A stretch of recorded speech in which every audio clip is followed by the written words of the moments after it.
Servus kamaráti, ja sa musím priznať, že dnešné video, na ktoré sa práve teraz pozeráte, som pôvodne chcel natočiť trošku ináč, ale už som vlastne prišiel s kamerou na miesto a chcel som len niečo porozprávať o jednej budove, ale zrazu som zistil také nemilé prekvapenie, že tá budova už neslúži účelu, ktorému slúžila niekedy a tým pádom už to až tak celkom nemá zmysel, ale predsa len som sa rozhodol, že ešte to nejako pojmem ináč a dnes to bude možno tak trošku o tom, ako aj malé, nedotiahnuté riešenie môže pochovať celkom zaujímavú myšlienku.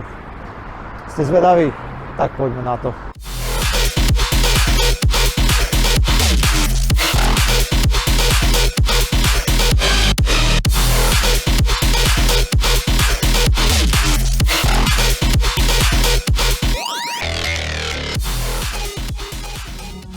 Za mnou sa nachádza budova hlavnej stanice, to je tam to, čo vidíte vzadu. A je dosť pravdepodobné, že keď sa do Norimbergu vydáte ako turisti, tak pravdepodobne prídete na toto miesto. Pokiaľ budete chcieť ísť do starého centra Norimbergu, tak je veľmi pravdepodobné, že budete vchádzať touto ulicou, ktorú tu vidíte za mnou. Je to vlastne, volá sa to, že Königstraße a je to taká ako hlavná ulica, ktorá prechádza centrom Norimbergu tak na kríž. Keď sa tak rozhľadnete po okolí, tak vlastne zistíte, že väčšina tých budov, ktoré tu sú, tak sú postavené z tradičného materiálu, čiže z kameňa a majú aj charakteristický tvar, sú väčšinou so šikmou strechou. No ale je tu jedna budova, ktorú vidíte tu hneď za mnou a tá je iná. Keď sa na ne pozriete, tak vidíte, že je moderná, je z iného materiálu, je zo skla, ale zo železa, je kocka, nemá šikmú strechu. Tá budova nejakým spôsobom bije do očí.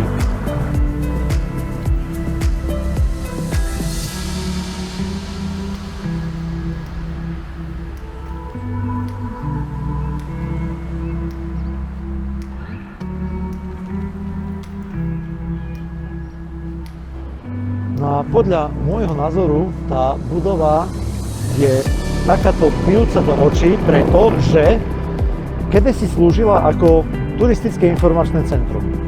A je strategicky postavená takto na začiatku tej Königstraße pri vstupe do mesta. A podľa môjho názoru ju naschvál projektovali tak, aby byla takto do očí, aby bola iná, aby si ju turisti všimli a aby ju potom aj hojne navštevovali.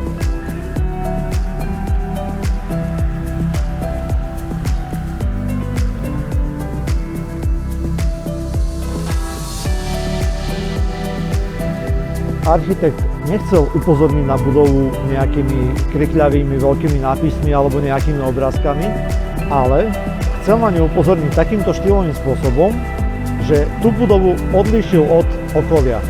Jediným prostriedkom, ako mal upozorniť na toto informačné centrum, je táto vežička takáto pred budovou, na ktorom bolo hore v tom najvyššom poschodí napísané Ičko ako turistické informačné centrum, ale už teraz táto budova slúži iba ako Kunsthalle, takže v podstate už tamto Ičko hore chýba. Tento detail, tento doplnok je v rovnakom štýle, v akom je budova, čiže tým pádom je logicky zrejme, že tento doplnok k tej budove patrí a že vlastne takto upozorňujeme na túto budovu.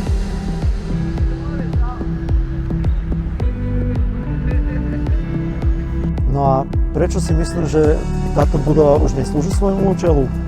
Podľa mňa je dôvod jednoduchý. Tam vzadu je vlaková stanica a pokiaľ prichádzate do mesta, tak prichádzate takou sústavou podzemných tunelov, pretože tu je komplikovaná cestná križovatka, čiže prechádzate sústavou nejakých podzemných tunelov a vychádzate do starého mesta tu na takýmto východom a idete tam na tú ulicu. Lenže vy už vyjdete v mieste, kde máte budovu informačného centra za sebou. Čiže ak prídete ako turista do Norimbergu a otvorí sa vám teraz ten výhľad na ulicu, tak vám už je úplne jedno, že kde sa to informačné centrum nachádza, vy ho proste miniete a budete ho ignorovať. A preto si myslím, že táto budova mala veľmi nízku návštevnosť a preto bolo informačné centrum presťahované na hlavné námestie.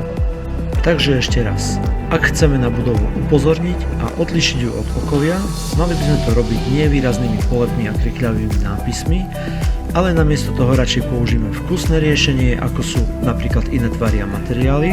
Budova takto kontrastuje s okolím a prirodzene púta na seba pozornosť.